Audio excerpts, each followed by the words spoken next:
Hello friends and students, my name is Ritesh Rai from Rai classes. आज के video lecture में जो मैं डिस्कस करने जा रहा हूँ कि what are the different type of AC power, है ना। हम एसी पावर की बात करेंगे कि कौन कौन से एसी पावर होते हैं हमारे, है ना। यदि हम डीसी की बात करते हैं तो डीसी में सिंपली आपका क्या होता है, आपका एक्टिव पावर होता है जो P इक्वल टू क्या होता है, V into I. Reason behind that, in the case of DC circuit, हमारे डीसी सर्किट में हमारा फेज डिफरेंस नहीं होता है। It means phase angle phi की वैल्यू क्या होती है 0 और कॉस फाई की वैल्यू क्या हो जाएगी 1। That's why in the case of DC हमारा जो पावर होता है P इक्वल टू क्या होता है, V into I. In the case of AC circuit, AC circuit में हमारा फेज एंगल होता है, फेज डिफरेंस होता है। तो यहाँ पे डिफरेंट टाइप की आपकी पावर होती है, like active power, like reactive power and apparent power. तो अच्छा, जो भी इलेक्ट्रिकल अप्लायंसेज होते हैं हमारे, लाइक मोटर हो, जनरेटर हो, रेफ्रिजरेटर हो, कूलर हो, फैन हो, सारे मोटर की जो पावर की एक रेटिंग होती है, कोई किलोवाट में होता है, कोई केवीए में होता है ना। तो हम डिस्कस करेंगे कि किलोवाट क्या होता है, केवीएआर क्या होता है, केवीए क्या होता है और कहाँ पे हम लोग यूज करते हैं। तो पहले हम जो बात करते हैं, पहला जो हमारा है वो डिस्कस करते हैं हम लोग active power. Active power, okay. It is also known as, इसके तीन नाम है। It is also known as, it is also known as, क्या क्या बोलते हैं हम लोग, रियल पावर, रियल पावर और true power. True power, active power तो बोलते ही हैं। It is also known as real power और true power and represented by, जो हम रिप्रेजेंट करेंगे, represented by capital P and given by P equal to, हम P से डिनोट करते हैं और क्या होता है VI cos phi. P equal to VI cos phi, और जो इसकी यूनिट होती है वो क्या होती है, वॉट में होती है। और सॉरी, एक्चुअली जो हम पावर जो यूज करते हैं, बहुत हाई पावर यूज करते हैं ना, तो वहां पे हम लोग क्या करते हैं, किलोवाट, हम वहां पे लिख लेते हैं किलोवाट, ठीक है। तो P इक्वल टू क्या हो गया, VI cos फाई, और ये जो है आपकी RMS वैल्यू है, RMS वैल्यू ऑफ वोल्टेज। ये हमने डिस्कस किया है प्रीवियस लेक्चरों में, ये RMS और मैक्सिमम वैल्यू क्या होता है, ये आपका क्या है, RMS वैल्यू ऑफ करंट। और कैसे पहचानोगे कि RMS है और कैसे पहचानोगे कि मैक्सिमम हो, मैक्सिमम वैल्यू है RMS value in the case of numerical. तो जब भी आपका इस टर्म में दिया होगा V equal to V not sine theta, तो इस एक्सप्रेशन के साइन और कॉस के साथ दिया होगा तो मैक्सिमम वैल्यू होता है, मैक्सिमम वैल्यू होता है, ओके। और केवल सप्लाई दिया होगा तो क्या होगा, वो आपका RMS वैल्यू होगा।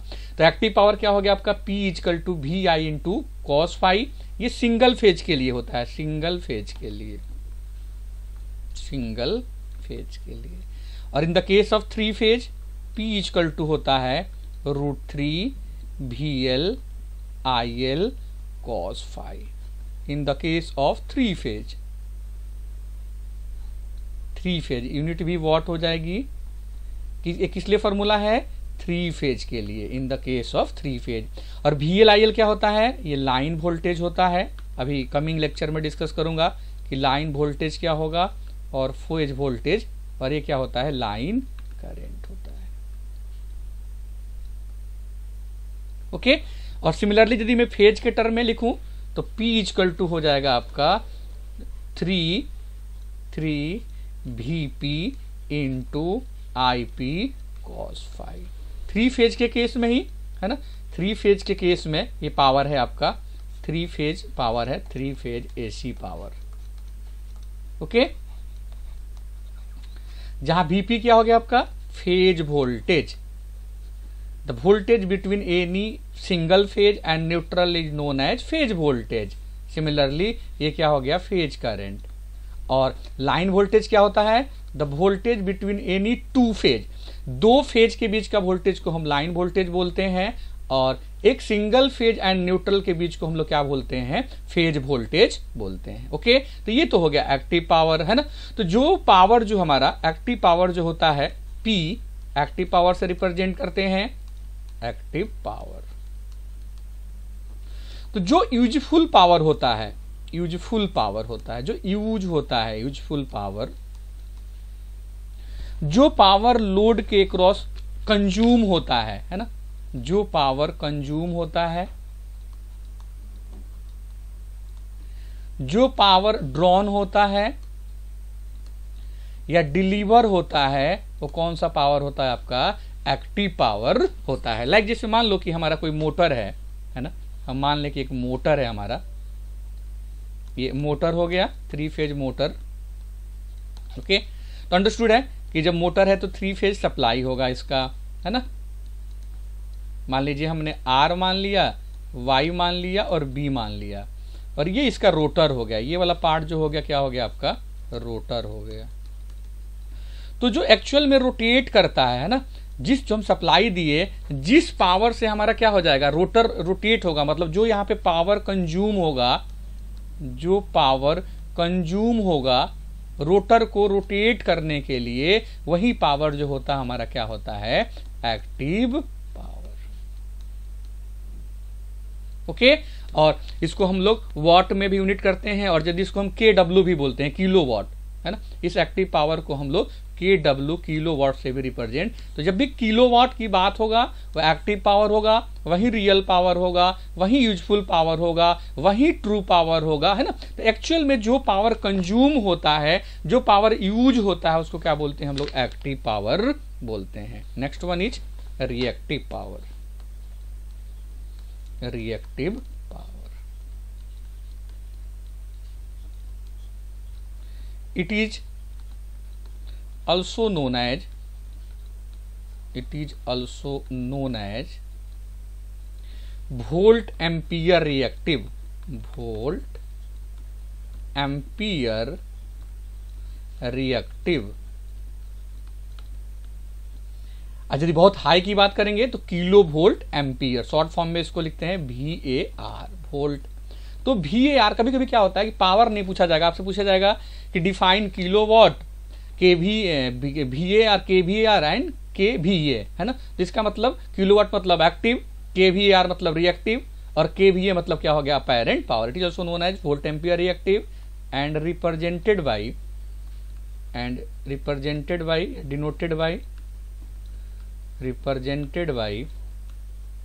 Capital Q and given as capital Q equal to, single phase के लिए क्या हो जाएगा, VI sin phi in the case of single phase, है ना।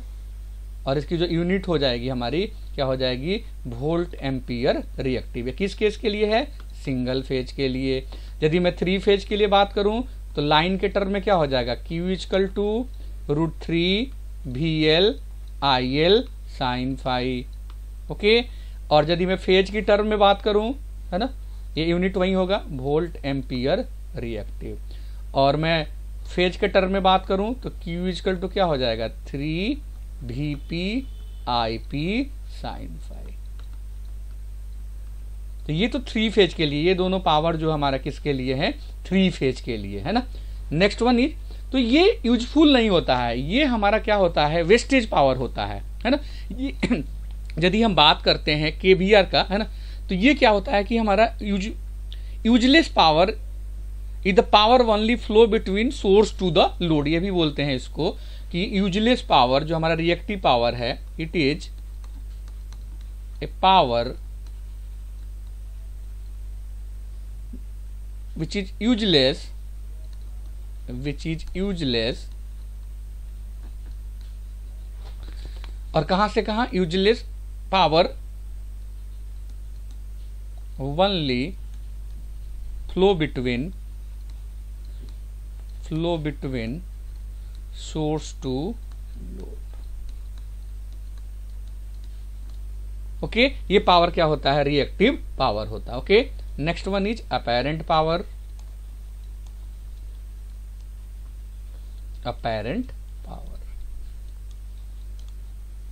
It is also known as volt ampere. Short form में लिखते हैं VA, और total power and denoted by capital S and given by S equal to क्या हो गया, V into I। Single phase के केस में, इन the case of single phase, और इसकी यूनिट क्या हो गई, वोल्ट एम्पियर। ये सिंगल फेज के केस में है। थ्री फेज के केस में क्या हो जाएगा, लाइन के लिए अलग होगा, S equal to √3 VL into IL, और फेज के लिए हमारा अलग फार्मूला होगा, S इक्वल टू, हम डिस्कस करेंगे आने वाले कमिंग वीडियो लेक्चर में जब 3 फेज कनेक्शन डिस्कस करेंगे, तो फेज वोल्टेज, लाइन वोल्टेज क्या होता है, फेज सीक्वेंस क्या होता है ना, लाइन वोल्टेज, फेज करंट, सारी चीज़ें हम लोग डिस्कस करेंगे, और इसकी यूनिट भी क्या होगी, वोल्ट एम्पियर। और यदि बहुत ज़्यादा हाई की बात करेंगे तो ये हो जाएगा क्या हो जाएगा, KVA। ये भी आपका क्या हो जाएगा, KVA एक्चुअली। ठीक है, अब हम इसको थोड़ा समझते हैं प्रैक्टिकल तरीके से, है ना, कि एक्चुअल होता क्या है। जैसे मान लीजिए एक पानी की कोई ग्लास है आपका, है ना, ये आपका ग्लास है। अब इसमें मैंने कोल्ड ड्रिंक, इसमें मैंने क्या किया, कोल्ड ड्रिंक डालना शुरू कर दिया ग्लास में, है ना, ये मैंने इसमें कोल्ड ड्रिंक, जरा समझिएगा, इससे आपको पूरा समझ में आ जाएगा। कोल्ड ड्रिंक मैंने क्या कर दिया, डालना शुरू कर दिया, है ना। तो जो देखोगे आप, जब कोल्ड ड्रिंक डालोगे आप, तो ऊपर वाले पोर्शन में झाग होता है ना, झाग बोलते हैं उसको, झाग, है ना। तो जो झाग होता है ना, और जो ये एक्चुअल है आपकी, ये जो हमारी क्या है, एक्चुअल कोल्ड ड्रिंक है, यहां से लेकर के यहां तक, है ना, एक्चुअल है। That power is known as, इसको बोलते हैं हम लोग एक्टिव पावर। जो एक्चुअल आप कंज्यूम करते हो, इसको बोलते हैं एक्टिव पावर। और जो झाग वाला पोर्शन है ना, ये झाग वाला पोर्शन है, इस पावर को बोलते हैं हम लोग रिएक्टिव पावर, जो यूजलेस है।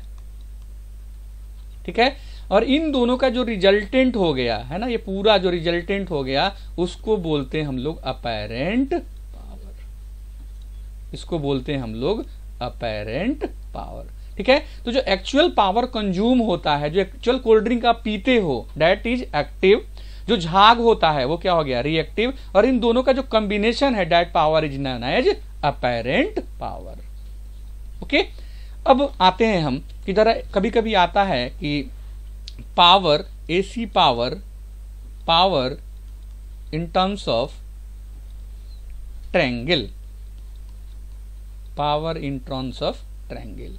ओके, पावर ट्रायंगल भी बोलते हैं। तो अभी हमने देखा कि P इक्वल टू क्या है आपका, VI cos फाई वाट में है। Q इक्वल टू क्या हो गया आपका, VI sin फाई, और इसकी यूनिट होती है वोल्ट एम्पियर रिएक्टिव। और S इक्वल टू क्या होगा, V इंटू I, तो ये हो गया वोल्ट एम्पियर। तो एक ट्रायंगल बनाता हूं मैं, है ना, मान लो एक राइट ट्रायंगल बना दूं, और ये एंगल फाई हो, तो इसको लिख सकते हैं S इक्वल टू VI। ठीक है, और इसको जिसके साथ एंगल होता है रिजॉल्व कर दूं मैं, तो ये हो जाएगा VI cos फाई। ठीक है, और इसके परपेंडिकुलर में क्या हो जाएगा, VI sin फाई। तो यही तो होता है, ये आपका रिएक्टिव पावर, जो परपेंडिकुलर हो गया रिएक्टिव पावर, जो बेस हो गया क्या हो गया आपका एक्टिव पावर, और जो हाइपोटेन्यूज हो गया वो क्या हो गया आपका अपैरेंट पावर। तो यदि इन टर्म्स ऑफ ट्रायंगल में इसको तो इससे डिनोट करेंगे और एक रिलेशन निकालेंगे। जैसे हम यदि मैं ऐड कर दूं P square plus Q square, active को स्क्वायर कर दूं रिएक्टिव का, तो ये हो जाएगा V square I square cos square phi plus V square I square sine square phi. और यहाँ से मैं V स्क्वायर और I स्क्वायर को क्या ले लूँ, कॉमन ले लूँ, तो इसको ऐसे भी लिख सकते हैं sine square phi plus cos square phi, और ये 1 हो जाएगा। तो this can be also written as P square plus Q square.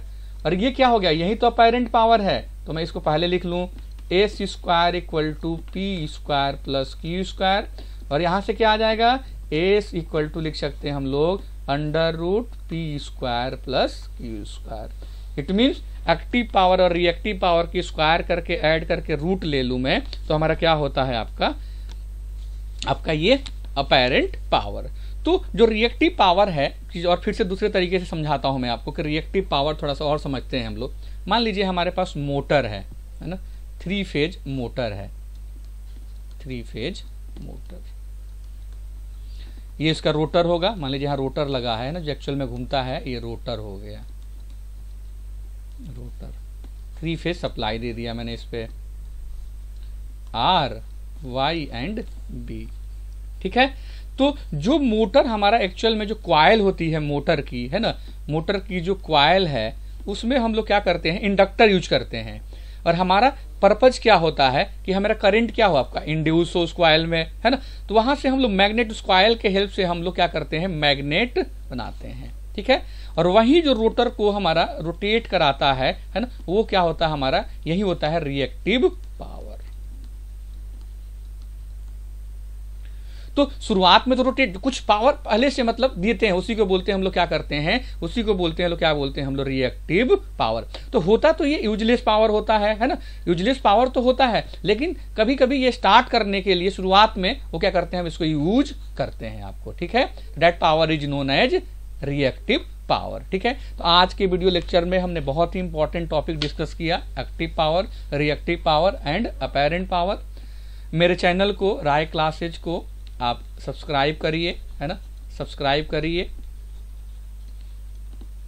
जितना ज़्यादा सब्सक्राइब करेंगे उतना ही ज़्यादा आपको प्रॉपर वीडियो देखने को मिलेंगे।